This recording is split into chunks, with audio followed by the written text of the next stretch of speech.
دم باش تماشاوان هجا دید گل هوا دا بین بو پیشکشکیان خلک کادیش برنامه کاندید بو وی خلک جی من مهوانداریا زور برس روشنبیر و روناکبیر و نویسر دورا بهدینان صبری محمد علی رشید نیاسیار صبری سلیوانی کو کاندید لیستا 162 کتشمانی کردستان الپارزگاه دو که بجماره 6 و تمام دم دا بردف که لیسته از بناوی خوب ناوی هوا همیا بخیرات نگاگر مش ما صبری که ما مصطفی بخیرات سچوا گلش باس که جوتیار پیروز وای برنامه تا کاندید که مو هر وسا پیروز وای خواوت و همه بینارن دورا بهدینان به هالكفتنا ذبونا بهدینان ساد چونکی براستی جی والایی کد بیت مالت خلق ده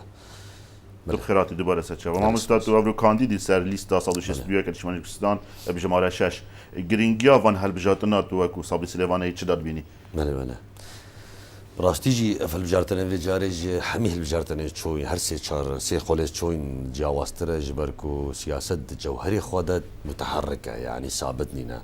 او روشا کو دورا روشالات تیرا درباز بت روشا که سقاميرنا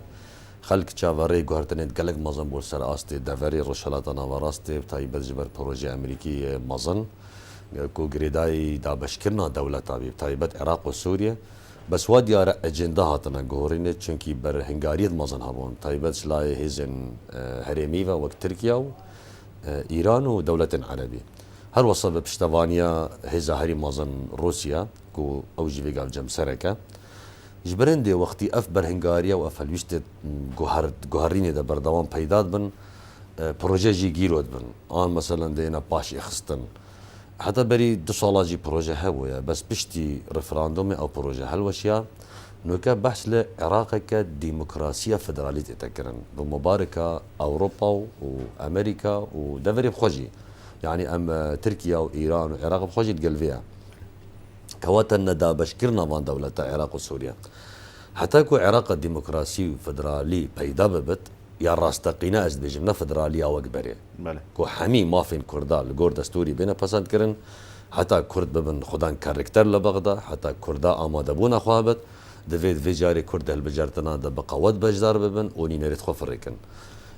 برو واجی وی خطابه او کو هندک کسا بری هیامه کد گوتی دوید ام خوفکیشنج بغدا او خالی سریعه که تو خوفکیشی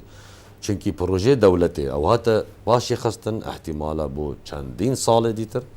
بس امیت ایرونا ایرو ام بشکن جی عراق فدرال مگازن دل سر سیستمی فدرالی هنک و مخابن لگور دستوری نایتا اداره کرن جبرندي جي همو زغطا خو همي هزا خو ام ديخنا سر بغدا بريا يا سايب دستوري نبريكين دين كلاسيكي بونمونا شر بيقدادان ومقاطعه شر بيقدادان ومقاطعه يعني دابران لقال بغدا وخوفكيشان دبرجوان دا هريما كردستاني دانينا لبلي آماده بينا كردال بغدا بروحه كاني بكاركتريني بفراكسيونك جلكا بهيز وخورت ويدمي تدشي ممارسة عمليات سياسية وقت بيوز بكي تدشي حضور أخوة البرلماني بسلميني تدشي أو ما فينكو انتخاباتي بود كيف دزبيني وهر وصا آل السنة وهر وصا آل الشيعة هرسي بو عراق كديمقراسي كاربكن ياشمن و بهراب ترجمة فين ما اگر نحمي جبينين سياسي ونجتماعي ونتوي دب دزبينان لو ما جي او غازندو ورخنا او كيماسين كهنة حكمرانيا هرما كردستاني دا نبنى بهانه كو خلقما هلويشتكي لاواز برامبر هالبجارتنا هابد چونكي هيزا مل بغدا دي ديار كد كام چبدز دبينا بس لوازيا مل بغدا چبدز دينا امشي بجنا كم چا بشتي ريفراندوم من بالزفري نبو 2003 چنا سرجني عراقك ني بهتاوا كند في خول برلمان دا شربو بيتكرن يعني سياستي ده حميتش ممكنه سياستي ده هوالن بردوام نينن دجمنت بردوام نينن دبت ايرو برامه كبد صبي سر بقرد دبت برامه نبت دبت سر نقرد دبت مؤامره پیدا بن وكو يا تشيبول سر هرمي طيبت شلاي تركيا وايران وعندك دوله عربي وهر وصاب بشتواني عندك هيزني في دولتين مازن لأفي معني نادت امرابن دستا داهلن وبخاطر خوش في ولاتي انج في جانب خوازن از جلجات بيجم دويت ام دائما باوريه بدنا دست بيكا سرشين دست بيكن جيان خوار روجانا يعني نمونه كزنتا روش هي الدنيا اين روجا بس بوشي هالروش تهلت هالروش جيانك نيا هالروش اجنداك نيا هالروش هولدانك نيا سياسات جي چناو دز بيجن پامادم ام شکستن ام پامادم ام پاج و زفرین افدو ماهی کن نخیر دبد تجربه بت دا تخو آماده بکی بو قوناغا دیده بله مامستا بو وان نهاتیان وان پیش هاتید کو نکرد روژه ویده هاین یکتی شمانی کردستان چاوا لیتنیت آن بو وان هلبجات نبید یکتی شمانی کردستان ده چاوا خو برف کیا و چاوا پیشوازی لید کرد ایکتی نشتیمانی کردستان وک هر هیزکا دیا کردستانی تایبت کو ایکتی حکمرانیت کرو دا صلاة و حزبک خودان تاریخ کدیرو دریج قربانی دانا حزب شهیدات تناف کرن حتى نجيكي 20,000 شهيداء دا تايبت شر الدجي تيروري دال دجي داعش يكتي سرور بو دخابات وقربانية دا ودنيا عالم حمي بيها قدر الباشوري كردستاني لإيرو بجداريامات عراقي دا هاتا قهورين تايبت يا إيكتي تويري دا يكو شر دا إيكتي حضور أخوة هاي بس إيكتي سياسة جيت كت يعني هلويشتما برامبر دولتين سردست هلويشتما برامبر عراقي هلويشتما برامبر هيزن هف بيمان جبرن ديجي ايكتي ايمانت اينت كو يدي برزقري كد محمي لازم بريكا زمان دانوستاندن من بريكا بهيز كرنا بيجي كرد البغدا بقول تتبرينو كهندي كرد البغدا بهيز تربن دشم بتر ما فاد دزباينن ايكتي دفيل بجارتن دا سنگا خو حميدا يا سيرفي نقطه كو دجي تيروري دا ما تقصير نكر ما قرباني دان وما آمادنا هندي ايكتي هبت آماده ایکتی نجبو پرلمانی هات دام زراندن دا کرسیار دزو بینید ایکتی نجبو دزو اینا نابونمونه منصبه که هات دام زراندن ایکتی هاتی دام زراندن وک شورشانی بو دفاع کرین جوی هرمی و جوی ملتی وقتی الچیا و حتی نو کل باجی راجل کرکی که بونمونه وان منطقه میدیجی نزیکی 1500 شهید میدای همیجی فرماندید مزنن او قناغ شری ایکتی حضور اخوات کد لایرو سیاست ایکتی گشت قناعت کود وید پیوندید ملگل بغدال الجور دستوري يا سايبن ام بشكن جي عراق ما فيد ما نفيد كي جوتيار يعني فيد ام صريح القل خلقي خو باخبن ام ندولة ام بشكن جي عراق كفدرال بس ايكتي جي غاز دي اخوانا وك حمي حزبن دي دبت تترجي كو او فدراليه كان نساخه فدراليه كان لاوازه چاره سرياويجي او ياساو دستور سروربن دبرند دي البجارتنت وجاري ده ایکتی جسر کرداتی حتی قاعده خوا بهیز کار دکت کو ام حضور خوا البغدا اثبات بکن بریکا خوش کرنا پیوند یا لگل حمیم مكونات عراقي طيبة سنة وشيعة وكيدي فراكسيونك كردستاني بجاري تشببت نفراكسيونك حزبي بتنبونمونا يعني هيزاوي ام بجش مكتب سياسي كيف نخير اف تجربه سركرداتيا كردي بيتن سركرداتيك بت صبي تشاول كردستاني سركرداتيك سياسيات دام زراندن دفيت فراكسيونك البغدا هبت بهنا نشتيماني جبت بهنا نتاوي جبت بهنا حزباتيه دفيت او كسهرن اويتكو فعلا صبهي حزبيه لسرخوا كربونمونا الجبهه نافاجيرا دا تفشندي صاله دا او كسي تشنوير نيناراتيا وحزبت كجبري دي ايكتي خمخوره ايرو بيوانديا قالك بقوات بكت برافانيش ما فيت كردال ويري بكت نبس الكردستاني سرانسر عراقي كردتين هر وصا بيجي كردستاني بقوات بكتو او خالن دستوريين قالك مهم يبقاش اشارته بدن لما جي ايكتي بزمانك سردمانه اشكره خطابه ما بو عالمي ايكتي دشرة دا ام ديار القهرمان بدت سياسته دي جديد محظوره خابت نابت ام مقاطعي بكر بله مامستا گنگیوات ابو مدیار کرد بس خلق ما چوا پیشوازی و پروسید کرد او راستين بلي راس بيجي او راستين جدانا از روجانينا خلقي خدا و او سري چندي صاله ام خوجي شوان كسان ام رخنيت كان يعني ملت فيت رخنا نافان دامت بس وادي ركيك جوتيار خلقي ما يبزار بوي خلقي ما يوستياي اف قيرانت كو 4 صاله بسر هرم درباز بين براستيجي نكين بينها اوج بلي كو هر مالك مثلا هكا شهيدك دابت ان بريندارك ان قرتيك هشتا تشرد جتيروري دا هر مالكي كو فرمان بركتي ده هي و 4 صاله او فرمان بردنال قيرانا دجيت جبرندي جي ام حمي حزبين كردي بيت ام اكسي باج بزانن ام خباتي بو خود كن انا بو ملتيت كن ام بو ملتيت كن ويكتين اجتماعي كردستان طيب جبرندي از بيجي خلكي محقه يا حقيه تحقي بس آية باشا مروف هلوشتكي ناريني ورقرت هذا الفيري خرابه قال جات اشتهي باش بس خراب يا هي خراب بس باش خلكي ما يرو باش بزانت او دا خوازينوي ين سياسي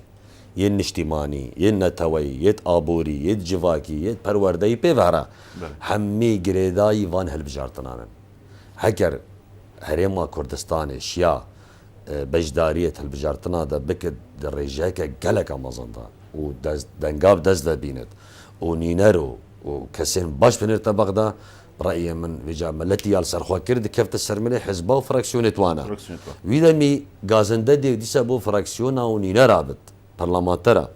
بس خلكي ما بلا باش بزاند جيانا يوك مقوتيش حمي آلافا دفيت ببتر رقمك البغدا لو ماجي غازندا بكن رخنا الفان حزبا بكن رخنا البرلمانترا بكن هي بكن بس افا قضيك داخلي نينا بونمونا برلماني هوليري افا قضيك البغدايا ويدا مي السنة دي بجداري كم قوات شيعة دي بجداري كم قوات مكونات ديت اتنيكي ويتنا توي دي بجداري كم قوات هندي تب قوات بيدي دست كفتا بزديني اجبرن دي لازم كرد قوات بجدار بن بيجاري هكر بونمونا كرو كيتشد مال دفرا بهدينان بجن با اما ام دي چند دنگت خورشكن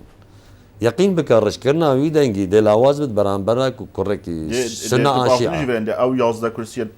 دوكي دي هرچن بس او 11 كرسي هرچن بس دي كيتشيت او كاسي خلق ناراضي تشي فيديو قبي اوديش دبت حزب هندك حزب هبن دبت صباحي تعويذه دنگي تبكن بونمونا مثلا بريقك يا فيجاتو بتشي نشي يعني ديريك هبن او تعويذه تبكن بس دنگيتا وقتاك كاس برأيي من امانته وكناضيته يعني دنگيتا وجداناته هبوناته وقت تدنگي خدي بونمونا تدنگي خدي ايكي تزاني وضعي زحمته جي عن احتماله هالويستي ده هالبجارتنا ده نوكيه قالك مازنا كي بتجيك برامبر مازن بس دبت تدنجي يعني تدنجي خدي نجبوان تدنجي خو خدي تخد وجدانا خدتناتكي انتو مؤكلك بخدان بل تو خد بيجي يعني تخد بيجي تو تعبيرش خدكي ويدمي وقتي تو موكل الديار كي دس نشان كي افاتال سر خوكر ويدمي تحقي بيجي موكل خوك هتا شي داخوازد مكر تشل برنامج مكر تشل ارماجد مكرن لو ماجي يعني اجر هاتو ام حمي عزبن وام نشنا هالبجارتنا وام دقندن افا امي اشكرت بجنا سنة وشيعاك وام نهندي وانا ام لا واسترن نخير شيناتو بعزبي بيناري هيجا كردستاني هيجا خلق دفرا بادينا شيناتو عجزبي قلناها هندا كانينا تو عجزبي هر شو عجزبي يكو هول تكري صبي دنگي خوب دا ويه باشتر وجاري فراكسيوني دا وحمي بارتين كردستاني دا كسين جداي تاتين تدنگي خودام دجا سيجا چرجا كتايت اسكير ناتم دنگي خونه دمفا لو ماجي بلا هلوسيتا برامبر كساهبت هلوسيتا برامبر هندك حزبها بتكوش بوتنا كرنا برامبر ملتي توك هرم لا هرم يا مايا هرم يا ملتيا هرم كردستاني يا ملتيا هرم نا حزبك يا هكر حزبك يا اني نارك سوز دابن تو جنين بت تشي بريكا دنگداني تولا خولي بكي دنگي خوبدي ايكي باش ليك تو باجيت اجري خرابي دف سوجي ويدمي افا خالتي كنا بتذكر تصورا ما مستعد اخذ خدها بحث جرينجا برلمان العراق كيلو قال كردستاني جوازيا برلمانتاري وكاله برلمانتاري العراق تشد قال كردستاني كردستان هريمك ناس كيري دستوري عراقي دا ويدمي برا هولدان ان شركرن بو گهشتنا دا صالاته دزدينا دا صالاته دنا برا بارتين كردستاني دبت يعني اكيد بيجن مسلك نافخويه نافا ما كردادا بو نمونه دستوري هريمه بحثا هريمه كتو سنورين هريمه وتخوچينن كومالغا هريمه فراكسيونت كردي اويت كو صبيت بجداري البجارتنت هريمه بن دي بزمانك دي اخفن ده بحثا هندك ارمان جنديكن او بتر جريداي چنا جريداي بنيا كومالغا كردين خدمات گزاريه شقامن چاندنا پیشا سازيه پاريزگهن بونمونه تو دي بيجي از دي زاخو كما پاريزگه يا باكري دبشت از دي حولدم اكريب كما باريزگه ان خدمت گزاريه ان تخاچينا تخوچينه هجاره ان جوتياره ان پرورده فكرنا هذا دمايكه وريت مشكلات نتوينينا شكي حمي حزب الكردي اكنا توايا خلكي كريمنا بل تدجمنينا تسردسنينا اذا او بابتك دي طرحه هندك برسين نافخويتكي وبحقك الشرعيه بس ايرو البغداد بكا اكر حزبك تشت برلماني كردستاني بيجاوي لاوازي بت شو مشكله نينا شكي درز لي تاجرتن بونمونا بيشش حزب السلكي حزبك غازانجي بكت بحزب ديسا شو مشكله نينا شكي هر كرده بس هيك كرد حميد اك فراكسيون دال بغدا لاواز بن هذا خراب شكي تو نل هرما كردستان تويل العراقي وعراق دولتك فدرالية نتوين قرتي ده ناس كيريا يكاي كان في دولتيا ما تفيد الفيريم عراقي ده حكمي كان ما مصبيت سيادين عراقي هين مساركاتيا كوماري هاي ما چندين وزارتي تين ما چندين إدارة تين ما چندين كانال دبلوماسية تين ما جدا ده صلاة مع البغداد هاي بس نمنظم كيريا ناري خستيا في جاري كي ماسيت كيري دبويا ام في جاري فان الجارتنا ده تعويز بكن وان كي ماسيات داغرن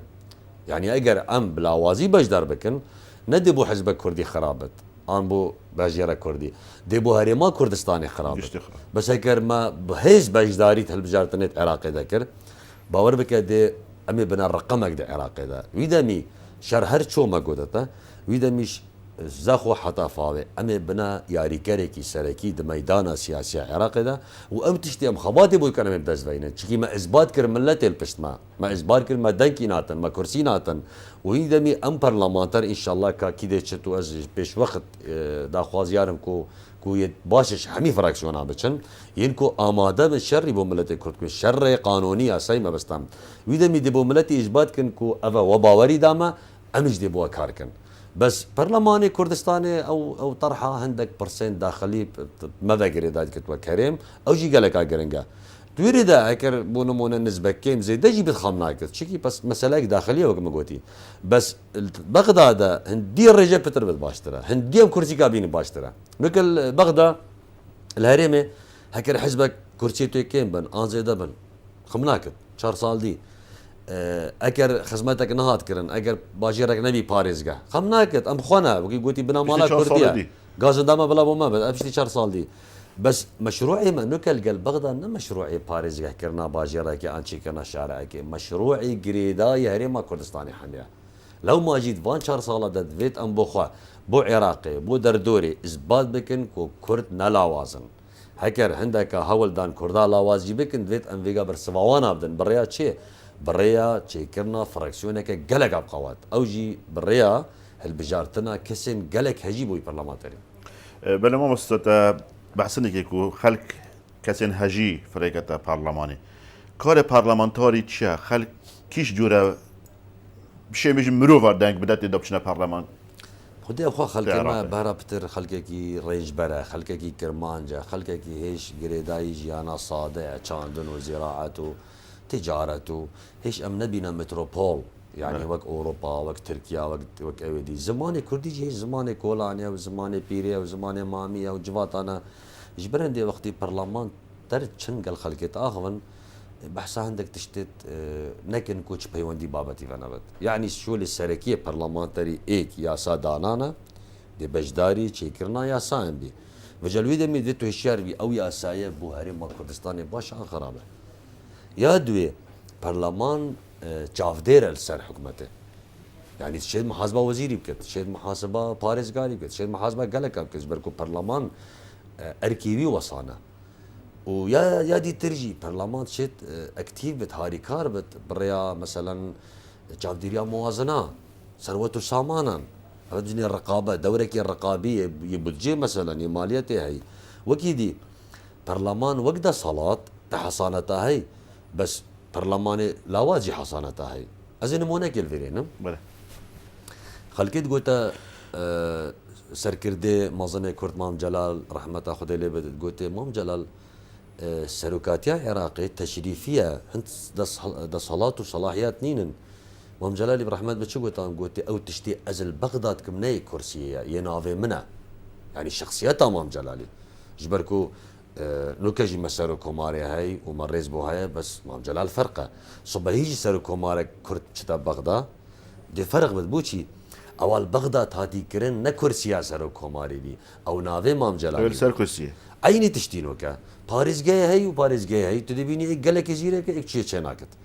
عيني مساله برلمانتري دبيني برلمانتري كي جايه عيني كرسي هاي برلمانتري دي سستا خافا باني اوجي برلمانترا اول فيري سر شخصيتها تدمينت سر مقاومات تدمينت سر كاريزماوي تدمينت جبرندي ما وكهرما كردستاني دفان هالبجارتنا هذا وحمي بارتين كردستاني بنا بو كبرنا بو روناق بيرا برنا بو ديندارا برنا بو اغاواتا برنا بو امبيجن خدا شهاده وباورنا ما برنا بو رينج برا برنا بلا سرچاوا بس ملت تذيد بزانت كيدب كيف تشد حزب تشد كد حقي حزبها دي بيشتتا افا من حمي جورت مروفا بوتا آماده كرن افا قالك امهما قالي ملتي تاكيد في دنجي خوب ده تدفت ايقبت وقت مام جلالي الصبحي برافانيش ما في تبكتو عراقي حمي بقرتو كردستاني حمي بقرت انت تدفت ايقبت شت ويدر كي بيش 4 ساعات وكي قوتي ببورن بس برلمان اذا هاش چنبت چند سالا جارك يا بينكتا كيك جوت يار 4 سالا جارك تلفزيون ده ندر كبي 4 سالا جارك دستخواره كي قصيري عفيك بس خلكت بيجت فلان كذا 4 سالا جارك دستخواره كر اوجي قلت ببورن اميشن دستافي ان كاب هنجري لكم تشقرما يعني حتى نكتات نشيكرن برلمانتر وجدانيه دوني نري ملتك هزاران مشكله في ملتيتين هزاران بسيارتين تتشيت بريكا وان لي جانت كوت اين تشيكرن برلماني تتشي قالك خصمتها في ملتك بريكا بيونديت شخصي هذا قالك امهما بونمو نجبلي جباتا برلماني كومبيناتا خلاص وكيدي بيونديت خل قال وزير خوش بك قال المدير خوش بك قال برلمانتري سنه وشيعه خوش بك تب تلفونك شي بونمو تري لك درمانا بيني تب تلفونك شي صباحي مدرسه كدي افاكر خلي فيها فركشونا كردي نقرا تب تلفونك شي صبح مهرجانك سينما هنري شعري الدوكي افاكي تب تلفونك قال وزيرك ان شي فخارنك قال وزيرك شي صباحي دو طنت شي منتوي ان كبريتي ان درمانا ان طوفي بوفان جو تيارا بيني تب عندك بيوندي شخصي شي صباح عندك بارا بوفان خداني تقرمي جيبيني اكو كاسات يا يعني سياسه بخب سر علاقات انا عزفي قابون مونا بيجي مايكر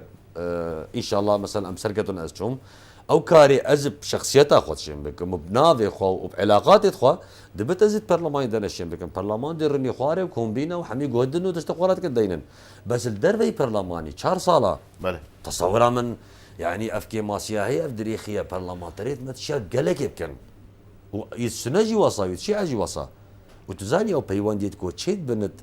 الدربي برلماني نار برلمان ده تشي انطباعك ايجابي سر ملتي خبدي كو بيجن واو ما نزاني كرت وصانا نعم كنا ويري الشر بطلابكن نعم كنا ويري كرسيات ايكو دوركن عضلات خدياركن شكي شر دمار وما خرابه بو سنه خرابه بو شيء خرابه صبيتو شيء خلكي بيني ببي من رياض ويب سيرج يعني حتى انه شيعات جوفي مدى تشتكي يعني وصفك نايات لكن ام جوفي هذا وصفك يا كرت هنا وصف كرن تينام بيرامن بلي اشتك جواني ناد بيرامن بري صالك تي هي بريز ابراهيم جعفري وزير عراقي بي سمينارك لزانكو امريكي السميله بيشكيشكر ام كانت حوالي شلون بجدار بنت ده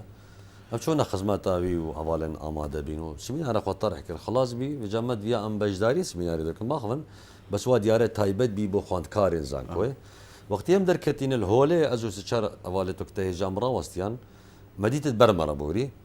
مش قلت السلام عليكم قلت دكتور ابراهيم كرم كدف ما قلت قالك سباس يعني خوشي وصا او دي بي بقول والله ما ديام قال جنابي باخون دكتور بس دياره درفدنا بيقول كيد فيد باخود مقوت من قلت كرم قال مورا دشتي ما قلت وازوج سري قاطي سي حتى بردرجه سريجي زانكو ما اخفت تشي شولتكي تكي اسكي ما تعارف كر بقول دكتور ابى ساعتك جنابته طبعا بين رفراندوم يا بقول جنابته ودكتور فؤاد حسين ابي ديوان السلوكاتيه بقول هنا بخلكي بحثات دولات تتكن دولة عراقي ودولة كردي قبله بقول تشلو بينج دقيقة حتى ساعتك بقول خذها بردك وبحثا مروفي نكر نمروفي كرد ونمروفي عربي عراقي قلت ايه بقول زي بسياري يشتكم دولة مهم ترى ان مروف مهم ترى قلت مروف بقول بابوش بحث نكر يا ديتر تو وك شيعة تشيد جافي فان خورتين ما يدوه كذا قلت اسشما ما قلت في قال هين شيعة جافي خورتين ما دار تايبت بشتي نطوي ما قلت هين مروفيت قاشكتينا خداني شاشكان هين ارهابينا وناس ناكن اصلا يدروي بازن انا قلت ايه ما قلت ام كنت جافي خورتك يا شيعي ذا ام جي مخرب نو عصاط نو تيروريست نو قاشكتينا وقندينا ما بينك يا زلخاكر قلت والله خبريتك يا صبري يقول كي وكر حتى افتشت شيء بتقول كي وكر مقوتي وكر بجا كان يقول ما هي روناي بيرجي نبج دار مقوتي نا تشكي يقول خلان روناي بيرا بقول ابو تبيجم امانه السرته في اخفتنش دشتي بس سميله ودهوك بقينا حكمه عراقي هول دن جارابيت صورة خود شافي كردادة جوانتر بكن وهول دن أمجي صورة خود شافي ملتي جوانتر كن كاك جوتيار ملتت عراقي باشن كرد باشن خلكي سنة باشا خلكي شيعة باشا بس حكوماتي توانا باشن بيك ناكن جبرندت فيت أن فيجاري حكومتك بيك بينن أم ريكنا براخوف سنة شيعة فكن كاك عراق مادن فدراليا فيت طاكا كسي كرد الفيري وقتاكا كسي سمامة وناصرية وبغداد فيت فدرالي راس تقينا بتروح تدا بنا فدرالي كسر كاغازي فيت أما بكن كرد بشيت بشتا بغداد شات تفرق بشتا ولا بجاب خوشي خين كارن ما بتشنا زان كويت ولا بخين تو بهنا ولا بخين بازرگان ما بتشن ویریو بین جوتیاری ما بابا تيجي بالفرا ما مستا ما وقت ندا بتر بله فايدة الدمي بقرين ده بحث برلماني وكاساتيا برلماني واتكر نظر ما كاسات كمت ليستا 162 كتشمالي كردستان ده و چندين ميوان برات من انا نفيرا من ميوان اینای کریکاره و طبعا همین خودم بروانه به زانکو و بهلنجی کریکاره من اینای پشمرگ دیرینه من اینای شارزای چاندنه من اینای کساتیه که یه کمالاتیه باشه اف همه رنگیت لیسته کتیه دا بوچی اما زاني نالستيكا خياليه تشيبون من نالستيكا خيالي تشيكي حميه عندامتا دكتوريت زانكو ابن بس كيد بيجت ملت محتاج وانا تشي لستيكي تشيكي حمي دكتوريت ديبن طبيبا بله وش مشكله ما دش العمليات ابو البغداكن انا همي سياسي بن انا همي تشي تشيكي حمي تاجر بن خدش تجاره البغداكن رايي من وتتشي اغوات اجبيني بيشتو دكان دي حمي اغوات تشيجي ملابيني بس أفنا شفت دفيت واقعيانا هزر بكي سحكي كومالقاها أخوة كومالقاها من رينجبرن هجارن عشائرن ديندارن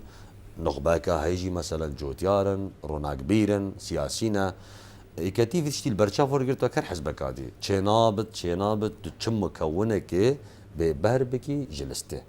ليه نفرزت بيشتم ملتي إلى دنجي خوفدي فلاني يعني ملت تشينابت غازنداش حزبي بكت بيشتي تابوشي بونمونا فلان كسكرت الاستيدا من يكري تيدت دنجي خوانا دي نقوتا دنجي خوف دي بس توك ملت تباوري كي هيا وجدانا تشد بيجت يعني كاك جوتيار ام هكر دنجي خوف دنا ايكي وچنكت فيت ام غازداش خوف كنشوي جبرندي في جاري ملت في دستي خودين تسر وجدانا خوا خودت سر مروفي راها دنجي مروفي هكا مريزل دنجي خوغرت ام يريزل قلش تيديرن بس ام كرت يتعلم تين ما تشيا يعني شي الصلاة ديال سر مبدئك برورده بي دي مازن بي ترجع انتخابات هذا دي شي سرا تشكي والله فلان تشتيتا عن نظام تشيتا عن ها علاقتك هاي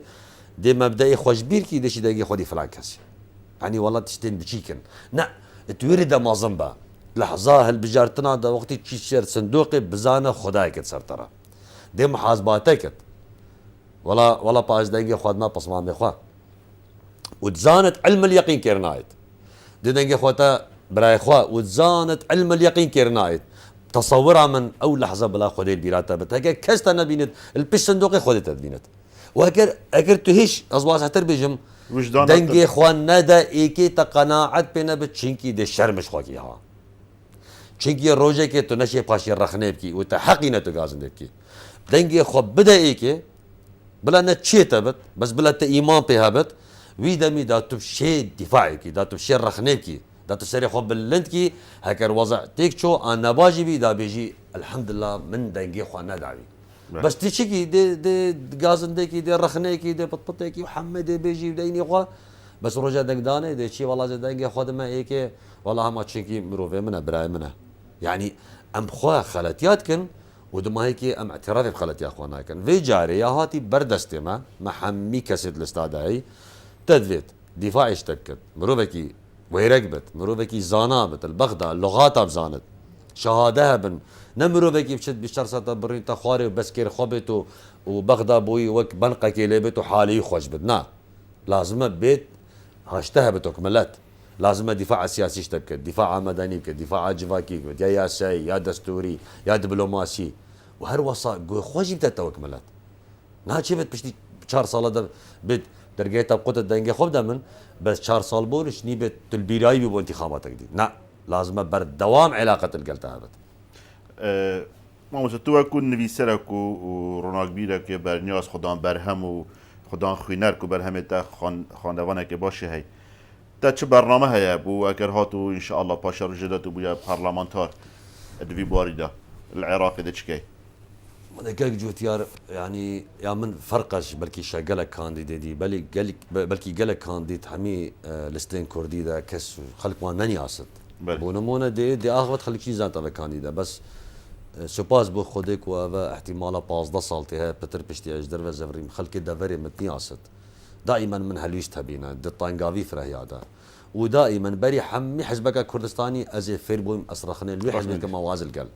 شكي اخلاقي ما وصانا بري از بحثا عالمكم از بحثا من خود شيكت او لكوش عالمك شيكت هكر اس نوي ركبن بحثا خونكم اس وجرعتين شبد خو بحثا خلك يجيبكم ليه هكر مش يا خو دشي مدنيا حمي اجبرندي ام ادعاء كاملان بوني ناكن ما حماك ماسيتين ام شناف مالا خود اثبت كان اولي باشي بجسارة ام رخناي ديجيت كان نامش كسي شرمت كن نام كسي ترسم يا دي تر امنا محتاجين بخلك خو خد الناس كرن خلك من جرمان دي برينوكا الحمد لله جي خدي كرما كري اف خلك بعدين حمي حشمت كت جبركو خلق عاقله باي زاند كي كيا وكيتشيا كيكت هي وكيكت نينا ام سوزيد مازن خلك خو لي بالي بحمي ايمان وبحمي باوري وخدل سر اختنا مشاهد امي تشن بو اولي امي بو هند الشريك شري سياسي ها بو بهيس كرنا بيجي كرد وكردستاني يعني هريما كردستاني لبغداد وهريما كردستاني السر بيت خبصه كنفه تحمي باراده يا دوي امي بقوت برافاني كن بو بدز فاينانا ما فين خوي دستوري بو نمونه ماده صدو تشل هيش قالك ما يبقى 15 سنه شهر سرنا بيها يعني ما دام هذا الدستور ده معناه قابل شهر سريه بس بوجي شهر سرنا بيها معناه كرد لاواز بينا يا سي او خالندين دستوري مسألة بيشمرقي مسألة بودجي مسألة تعويضات كاكا بهزاران جوتياري الهريمة كردستاني اسبيت حزم باريوان هاتي جي كس خميجي ناخد بهزاران جوري درمانا يتين بهزاران بروجيت پروردو فيركرنا يتين يعني عراق نبي دو بارشهش هر بروجي كي البرلمان عراق ايتا ترخان كرن بهرا هرمياتي دا بس ديار برلمان تريد ما هاجينا تعويضات خلقي بدني خلقي قربو بكن انفالشيا حلبجا شهيدة بيشمرقا معوقة كاكا حتى رجا ايرو مروفي ملزاخو دوك سيميل آكري عامديل دشتا هني حقيوانا العراقي بس نيناريوان العراقي نزيلك نيناري بوتشناكر يعني نبي دو دولة هكر ببعض دولة اما بيجن ماني حقي ملتي منينا بس ما دام دولتك وهيشتا ام بيك فيجري داينا باكا حقيت من بس ديار مخابن ابيكو براوانيش حقي خلقت كت لاواز بي انت قصد بيوز دنبيا يا سي اسو زيد دمكو ازبو عراقك الديمقراطي كار بك من عراقك بدي خوش كودات بروري وياساي ياسا وكفي وتنميه وعداله ذهبت كو مروفي من للسيميلي لدشتا سليفانيا ودشتا مزيريا ودشتا سنديا وزاخو وفيديه وخانكي وشاريا واكري واميدي وبردرش وكلكشي وليب زفرا باشي هرا باريس غا هوليري وباشي كركيك وسليماني باشي هرا بغدا وحتى جاي بصره بس بري بحمبيشتي مروفي خلكي مروفي دفرا مروفي هريما مروفي كرد من بري السنه الشيعه اسو زيدم كو افي هني حمي بيوندي خوش ببن كو اس خدان در كفن ما فتوانا لازم يدي مروفي مال منطقه مقوتي جيانا يوكي مروفي بغداد لازم وك مروفي ناصريه بت كاكا خلكي ناصريه وسما وبغداد بخوت 5 مليون اشقر كش برقي بس بو مروفي كردنينا زندانيه سياسي بوزانينا بيناريد ما عزيفت براميتا دبج وخلق نزان زندانيه سياسي العراقي راتبيش مليون كيف تترى راتبي زندانيه سياسي الهرم كردستان يعني صار شخص يخرب كاكا خوندكار وقطابيل بغداد بارا ورد جرن خوندكار مور قسم داخلي لا توانا نه باراجستينا كاكا جوتياري مال بغداد في قافي تيرا ما دراسه وبيكاما وتركترا وداخلي وعردي ودواجنا جوتياري ما ماني مسر تلفزيونات بين ايكوك ما احمد سلو يازدات كت يدي مفلس بي كاكا ما مستاي زانكوي العراقي راتبي خو كامل ورقرت راتبي ما مستاي مال فيري رزيل بيها كاكا بيشمرقي حشد الشعبي وحكومته العراقي دفترك بس التجهيزات تويدن راتبي فوله بيشمرقي ما يبرين دارت سنقرات الدفاعية كتبارنينا كاكا بانزيل الآلية هني بشارصات بيصادنا بانزيل الآلية بحفصادنا ناشي بتبحمي في جاري ام في حمي فانج داياب قورن ما دام ام عراقينا تشارشو في عراق فدرال ده فرقه بيشكشكاري برنامجي وقت جنابته لازم القليه بغداد وبصره والرمادي نبت فرقه رونا كبيره كي وقت منو سياسه مداري وقت لازم القليه بغداد وبصره نبت هكا فرق يقصدني هيك لازم قوات شربوا بكن بس مخابن افن نبي ارمانجا برلمانتري ما هاتونو شلون شعارات مازن هلدان امي دنيا خراب كنو امي نظام شكن شعارات مازن كير مناين ام دي چن وجاري گوتنا دو ماهي که جوتيار ام بحثا وان تشتانه كنيت ام نشين بكن ام دي بحثا وان تشتاكن ام شين بكن وان شاء الله انا يا خدي وبهيزا ملتي من وباوريا وان بحجي كرنوان ان شاء الله ميجهنا بغداد ومي خباتكن ومي اثباتكن ان شاء الله دا خاص ساكفني بو كاسن هجيت كان بتشنوري دكو اف كما حتانو كهن بهنا چرا ساكن ان شاء الله ما مزت وقت وقتن كره لیستا 162 یا که دشمن کوردستان پارێزگار دو که پیوته سربانگشه تچه هيا بيجي بو بينار ما بو جماهير دو که اس اولي مغازنده كايش خلك جماهير دو كي اكرهم سيغا كي برفره في غازنده رخنيش مقابل بكن دفيت ام خرستا قالك جوان السر دفرا خو بدنا ملتين دي ان بارزگاه دي ان جهن دي كريتا وينن بربجيرا بين قطاندن ازبيقا حتى دشتي سميلي هاتما دوكي يعني زي دي تشل بينجي وينايت هاتين دراندن اذا بوما وك هريما كردستاني تشكي الدنيا عالم ما بينت قالي ملتي فيغافي امنت قلاتشك طاري دنا فيغافي بصدان تلفزيون وستلايت واقمار الصناعيه نقلت كن عالم دي بحسا مكت يعني كيش حزبي بن خمنا كتم حمي برايتي كن حمي مروفت هيجانا تخو بيشكيش يوكرين دا خزمتا وبكن بس وقتي جنكايت ظلامه جدا جدا تش زاخو حتى دوكي بونمونه يعني بريامه تساتكي سريوان جي فكره تشافيوانا نزانم تشي ان دستوان ان ملتوان دياردك كريتا افد ياردك بومن نشارستانيا اس رجات كم ملت هاج فيها بد وكيدي هيزن حكومي واسايشي لازم دوري خوب بينن كاميري تشافديري لازم محاسبه بتكرن نعم معقوله كاكا علامه صحباتات كت علامه بجد بيجد عندك وتكن عندك لاين وتكن علامات بيجد منافساتنا برا عندك هذا الشيء بي افتشتك قالك كريتن يا سي يا ديتر بجيرة حمي حزبها لازم الرئيسين خلكي ما بقرن يعني هند استفزازا خلكي نكي ريكنا هنا قلتن رينا ما بتحسن يعني الرصيف ده بربجيرة كي ده تصوير ديناتين الرصيف جهات له تشون حتى يبي نكتة فيسبوك هذا خلكي ما خد سر بوستر يرى طافجت عن بنت بوستر يرى خلك حقا ما نكتة شيكت كاكا يعني خلكي تشافي هي خلكي تفيد دنجي خطتها بلا اوكي هر كيلومتر كي تصوير كي دينا بونمون هر جاكي بس يعني سيميلي حتى دوكي دو سط عمودنا داعينا كتو دو سط تصوير اللي بدي يعني بي نكته قوادي مهاتن دو تصويرت ايكي براخي بين باور كا جوت يار هذا ريكي جو افتشي ام قلت والله انا زانم اي جو ماني بهريكي بوچاوك يعني زاني امر رزل خلكي خو بقر خلكي ما قيرانا خلكي ما وسطيايا ام خلكي نواصدينن وكيدي شوباسيا وان حمي هجانت كم حمي فركشون هذا تايبت فركشون هيكتي كوبي جيريه برينمايد كوميسيوني بكن جهه قداغا ندينه تصوير بالقطان ديجي ينعيزنا من خمنا كت او نملة توتكت او هندك كسن ضام ملاك توتكن هي من او نبس فراكشون هيكتي حمي فراكشون كردي بيجيريه برينمايد كوميسيوني بكن جوان خلكي بت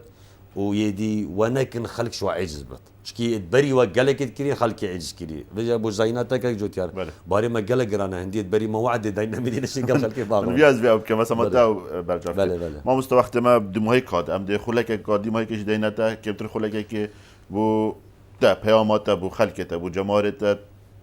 اس هیدار مش خلقی ما يبرمات خلقی ما هجا خلقی ما خدان شهيد خلقی ما تشا تقصيرنا كريا ليك التقصير كبت حكماتي عكري حزبا كري لك من فاش عارما هين بري حكمتنا هين بري حزبانا هين بري دا صلاتنا هين بري معارضينا لك من ملت اساسا ملت يعني دي شوينا هالبجارتن بو برلمانترش عصمانا ناين مرينا بالبرلمانتر اجنينا بالبرلمانتر هين وامكن نري خوا عيدكو دفاعي شوبكن وان كني نريد خو أبي صبي شين وان ببيني غاز داش وانا كن نه هندك كني نريد خو صبي باشين غاز دا كن شكي غاز ده بو خبط هكر ايك جاري کے سوز دارتا و دو جارا سی جارا دارتا و وی جاري چنا بتين بجن با جارا کا دیجي اجبرن دي ملت من ملتك هجا باوري عقل وحكمت ايا في جاري دي وان كسهل بج ان شاء الله او كسين كو اويد فيت او كسين كو صبي شين القلب اخون محاسبه القلب كن وهيفيا من سركتنا حميانة بتايبت فركسيونا صدو شيستودو يا ايكتيان اجتماعي كردستان دنجي بدنا وان مروفت هجا دا او شين خباتك راستقينا بكم وازباورم ان شاء الله في جاري كردي بسركفن بقى هي خداي مازن وبقى هي ملتي وكيد بيجن باري كاريا ملتي وبسايا وان كسين كوبشن بغدا نيناراتيا ما هو كرد وكردستان بكن ونافي كردستاني بلنت راجرن وخبات وقرباني دانت ملتي دفان صالا دجبيرنك زو سپاس كنت دام خدا ما بله بينارين هجا خوشتوي افرو روناقبير و راشنبير و نویسر یه ناسیار یه نافدار الدورا بهدینان صبری سلیوانه میوانه ما بو ما مستان صبری بر بجیر جماره ششت لیستا 162 که تشمانی کردستان پارێزگا دهوکت هەمان نەمداژی بەردەف کە لیستەیە داخواز سەگەفتنێ بۆ مامۆستا سابری و هەمی ئەندامێن لیستا 162 که تشمانی کردستان پارێزگا دهوکت کەن حتا مهین و برنامه که دیمین نجر چاودێریا خودێ